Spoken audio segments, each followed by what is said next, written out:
Salve, salve, minha gente! 25 de abril de 2026. Este sábado a igreja celebra a festa de São Marcos Evangelista. Meus queridos filhos e filhas, que alegria nos encontrarmos nesta manhã desse sábado. Sábado, fim de semana chegou e hoje celebrarmos este evangelista. Nós temos 4 evangelhos canônicos, né? Mateus, Marcos, Lucas e João. E Marcos é um dos evangelistas, um dos 4, né? Marcos não foi apóstolo, foi apenas evangelista. Nós não vamos aqui destrinchar muito a vida do santo, né? Se você gosta, depois tem uma outra postagem, um texto que eu sempre faço da vida dos santos, que explica um pouco melhor, você pode acessar, tá certo? Iniciemos este nosso encontro nesse sábado, em nome do Pai, do Filho e do Espírito Santo. Amém. Leitura da primeira carta de São Pedro, capítulo 5, versículos do 5b ao 14. Caríssimos, revesti-vos todos de humildade no relacionamento mútuo, porque Deus resiste aos soberbos, mas dá a sua graça aos humildes. Rebaixai-vos, pois, humildemente, sob a poderosa mão de Deus, para que na hora oportuna ele vos exalte. Lançai sobre ele toda a vossa preocupação, pois é ele quem cuida de vós. Sede sóbrios e vigilantes. O vosso adversário, o diabo, rodeia como um leão a rugir, procurando a quem devorar. Resisti-lhe firmes na fé, certos de que iguais sofrimentos atingem também os vossos irmãos pelo mundo afora.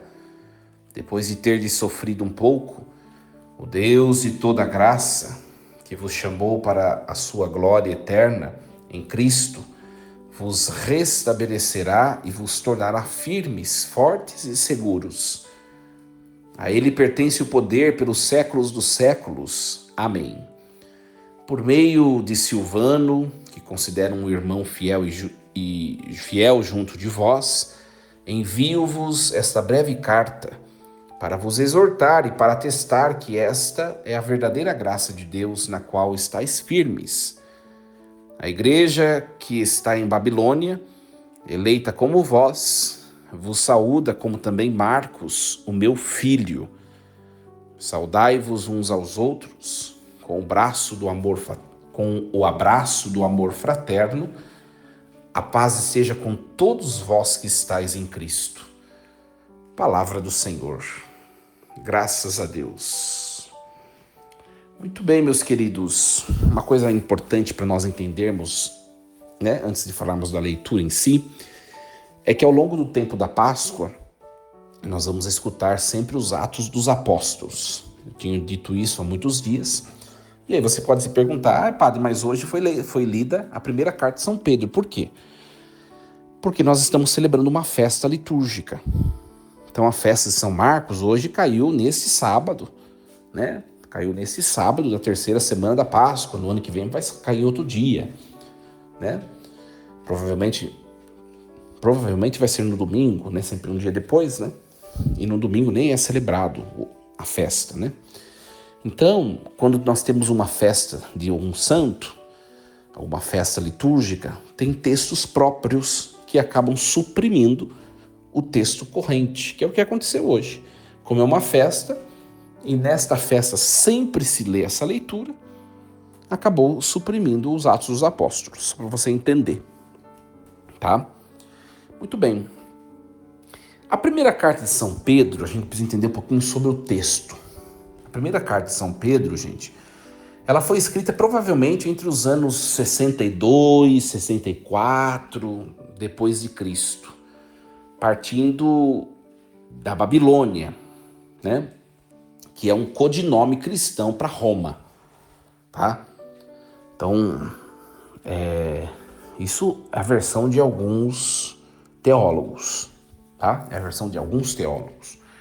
Então, pouco antes do martírio do apóstolo Pedro, sob o imperador Nero, tá? Então, o destinatário principal dessa carta são os cristãos da chamada Ásia Menor, né? Se nós formos pegar no mapa bíblico, o que na Bíblia está escrito Ásia Menor, atualmente é o país, é a chamada Turquia, tá? Então, essas palavras, essas cartas, elas foram compostas majoritariamente por pagãos que se converteram ao cristianismo, tá? Então, o contexto histórico da carta de hoje é a marginalização e o sofrimento. Os cristãos, eles eram vistos como estrangeiros, como peregrinos. Por isso sofriam uma hostilidade social, gente, né? Eram suspeitos só por não participarem mais dos cultos imperiais, por não aderirem aos costumes pagãos. Então havia aqui um preconceito, uma discriminação e uma perseguição. Então Pedro, ele escreve para fortalecer a fé dessas comunidades. E Pedro exorta-os a viver em santidade no meio da provação, mantendo a esperança viva na ressurreição de Jesus Cristo. Tá? Essa perícope que nós ouvimos hoje, que é o capítulo 5, versículos do 5 ao 14, constitui a conclusão da carta. Então, após dar instruções específicas aos presbíteros, que eram os líderes, né? E também dar instruções aos jovens, o autor ele se dirige a toda a comunidade, né?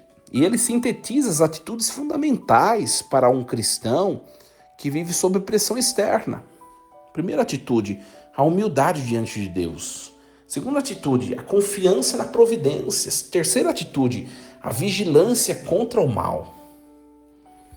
Então, e depois há aqui uma reafirmação de que a graça de Deus ela é verdadeira, né? Ela é a verdadeira força que sustenta o cristão até a glória eterna, tá?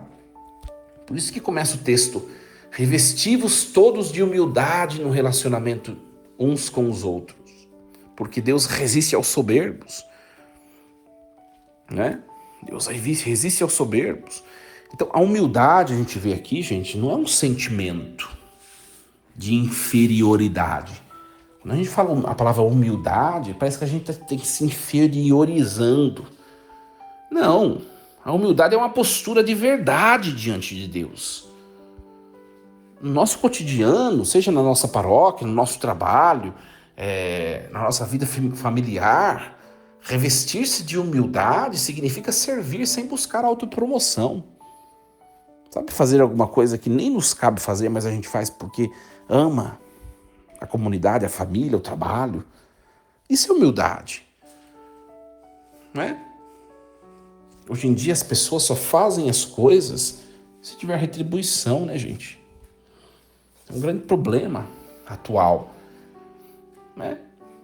A ansiedade, as preocupações modernas hoje são muitas vezes frutos da tentativa de controlar tudo sozinhos, né? O texto de hoje nos convida a uma confiança filial, não é? Uma confiança filial. Eu sou muito suspeito. Sabe por quê falar desse texto? Porque esse texto traz o lema da minha ordenação presbiteral. Então eu amo esse texto, né? Vou até partilhar com vocês o lema da minha ordenação presbiteral. É exatamente 1 Pedro, capítulo 5, o versículo 7. Né? Olha o versículo 7, que bonito. Né? É claro que no meu lema da ordenação é só a segunda parte, né? É o versículo 7b. Mas olha o versículo 7 todo. Lançai sobre ele toda a vossa preocupação. E aí vem o lema da minha ordenação, que é só essa frasezinha. Ele tem cuidado de vós. Gente, diante dos sofrimentos, da perseguição, diante das injustiças, da fofoca, diante da maledicência, diante de tanta coisa ruim que pode estar nos acometendo, Deus tem cuidado de nós, Deus tem cuidado de vós. Vós não estáis sozinhos, não, Ele tem cuidado de vós. É um estímulo que Pedro está dando para aquela comunidade que padece a perseguição romana, né? Lançai sobre Deus a vossa preocupação, porque Ele tem cuidado de vós. Essa frase é fantástica, eu acho que é tão fantástica que eu escolhi como lema da minha ordenação sacerdotal. Gente, eu sempre me senti cuidado por Deus, né? Desde o meu nascimento, dando um testemunho pessoal para vocês, né? Desde o meu nascimento, minha história, eu sempre me senti cuidado por Deus, e não é só um sentimento, é uma certeza, né? Não sei se vocês sabem, mas eu perdi meu pai, eu tinha 2 anos de idade. Minha mãe, guerreira, batalhadora, me educou na fé, me educou nos bons costumes, nos valores, né? Deu tudo o que ela tinha de melhor, fez o máximo que ela podia, entregou sua vida para que eu e minhas 2 irmãs crescêssemos. E Deus foi cuidando, foi preparando, desde lá criança, pequenina, depois adolescente, os estudos, escola e educação na fé e tantas coisas, uma vida rudimentar, uma vida não fácil, não muito fácil, mas lá crescendo eu sempre percebi Deus com suas mãos me levantando, me fazendo, me segurando em pé. Olha, é um texto que é um estímulo também para vocês que estão me escutando. Perceba no seu passado o quanto Deus já cuidou de você. Perceba que essa leitura de hoje, desse sábado, seja uma leitura que desperte no nosso coração um sentimento de gratidão. Obrigado, Senhor, porque o Senhor sempre tem cuidado de mim. E ser cuidado por Deus, gente, não quer dizer que não passe dificuldades. Dando um exemplo da minha vida, cresci, depois escola, depois faculdade. Deus me presenteou com uma faculdade. Claro que tem o meu mérito de estudar, de conquistar, de ir atrás dos meus sonhos, mas é Deus. Já comprovei a providência de Deus agindo de maneira muito clara em situações que, se não fosse Ele, não teriam acontecido. Eu olho hoje para mim, o fato de ser sacerdote da Igreja de Cristo, né? Não é fruto do meu mérito somente. Claro que tem meu esforço, mas é bênção de Deus. É bênção de Deus, gente. Ele que cuidou de mim para que chegasse até onde eu estou. E olha, eu vou dizer uma coisa para vocês, né? De todo o meu coração, né? Eu vou aproveitar que hoje é sábado, não é todo mundo que escuta essa reflexão. Tem gente que de sábado descansa e vai escutar só na segunda. Vou dizer uma coisa a vocês. Tem muitas forças ao longo desses poucos anos de sacerdócio que quiseram me derrubar. Muitas forças do mal. No hoje também tem, estou falando de mim, né? Cada um dá um testemunho de si, do que experimenta de Deus.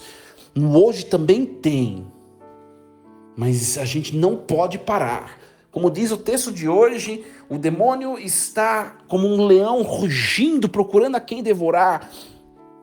E eu percebo, às vezes, nos meus sonhos, nos meus projetos, nas minhas atividades pastorais, na minha atual paróquia, na promoção, tantas vidas sendo resgatadas por meio do meu ministério, não porque eu sou o cara, mas porque Deus me usa como instrumento, e o diabo não gosta, está rugindo, está rodeando, está tentando derrubar, está boqueando, está mordendo, está tentando estragar, está tentando derrubar, mas ele não vai conseguir. Sabe por quê? Porque Deus tem cuidado de mim.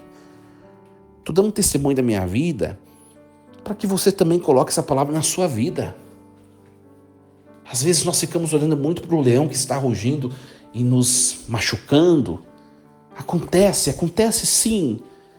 Mas hoje olhemos para o Senhor, que cuida das nossas feridas, que tem nos tomado pelas mãos, que que cuida de nós, como diz esse versículo 7b. Ele cuida de nós. Confiança, gente. Confiança. Não é? Então é uma palavra fantástica, gente. Fantástica. Se deixar, a gente vai a manhã toda desse sábado aqui. Você percebe que eu nem fiz versículo por versículo, porque não dá isso. A leitura mexe muito comigo. Muito. Sede sóbrios e vigilantes. O vosso adversário, o diabo, rodeia como um leão a rugir, procurando a quem devorar. Resisti-lhe firmes na fé. É a fé que vai nos capacitar de vencer o mal e de nos sairmos vitoriosos, gente. Eu não sei quais dificuldades você tem enfrentado na sua vida, mas não se permita perder a fé, pelo amor de Deus, senão o demônio vai te destruir. Resistir-lhe firmes na fé, é a fé. Eu sempre falo, eu nunca preguei isso, não pregava isso no começo do meu ministério. Porque quando a gente começa o ministério, a gente tem muito incutido em nós um certo moralismo. Mas hoje eu prego uma coisa, gente, que eu não me arrependo de pregar. Se eu tiver errado, que Deus me corrija e me perdoe. Mas eu prego assim, olha, se você estiver numa vida lícita, religiosa, esteja em Deus, não perca a fé. Se você estiver no pecado, se você estiver longe de Deus, se você estiver num esquema de vida que não é o melhor, ainda assim esteja em Deus, não perca a fé. Porque é pela fé que nós vencemos o mal. Arrumar a vida, acertar a situação, ir vencendo vícios, vencendo os defeitos, vencendo os pecados. Essas coisas a gente vai conseguindo amadurecendo com o passar do tempo. O problema é se nós perdemos a fé. Por isso que eu prezo sempre, não importa quem seja, é importante que esteja na igreja. Nós precisamos parar de ficar fazendo acepção de pessoas. Essa pessoa pode ir na igreja. Essa pessoa não pode. Essa pessoa pode. Essa pessoa não pode. A gente para com isso. Esteja todo mundo lá. Isso que é importante. E o resto Deus vai fazendo aos poucos em nós. E tá tudo bem. E tá tudo bem. E tá tudo bem, gente. O amadurecimento espiritual, ele é gradativo. Ele acontece por meio dos sofrimentos da vida também. Não é? Que palavra fantástica, né, gente? Que palavra fantástica. Depois, no finalzinho, o texto, né, vai falar de um tal Silvano. Por meio de Silvano, que considero como irmão fiel, eu vos escrevi essas poucas palavras, para vos exortar e para dar testemunho de que esta é a verdadeira graça de Deus. Provavelmente esse Silvano seja o mesmo homem chamado Silas nas viagens de Paulo, nas cartas paulinas. Provavelmente. Ele atua como que uma espécie de secretário, secretário e portador, né? E Pedro reafirma que a doutrina exposta é a verdadeira graça. Né? E por último, nós vemos aqui, para encerrar, porque o tempo já... A gente nem viu muita carta, né? Mas tá bom, né, gente? O Espírito fala o que quer, né? Mas só para encerrar... aqui hoje nós celebramos São Marcos, né? A igreja coloca essa leitura nessa festa, porque há a menção do evangelista Marcos. Então a menção de Marcos como filho, olha, Pedro chama ele de filho, mostra a proximidade apostólica, a transmissão da tradição. Né? E ele saúda com um beijo do amor, é muito bonito isso. É um sinal litúrgico, né? Comunitário, de reconciliação, de unidade. E a carta termina com a bênção da paz, né? Que vem de Cristo. Gente, a vida cristã, ela não se vive sozinha. Por isso que o apóstolo faz saudações, né? Essas saudações, saúda uma pessoa, outra pessoa. Essas saudações mostram a importância dos laços da amizade, da colaboração. Pedro, Silvano, Marcos, não é? Alguns exegetas acreditam que fora Marcos, o evangelista, que escreveu a carta de Pedro, as duas cartas de São Pedro, que Pedro não sabia escrever.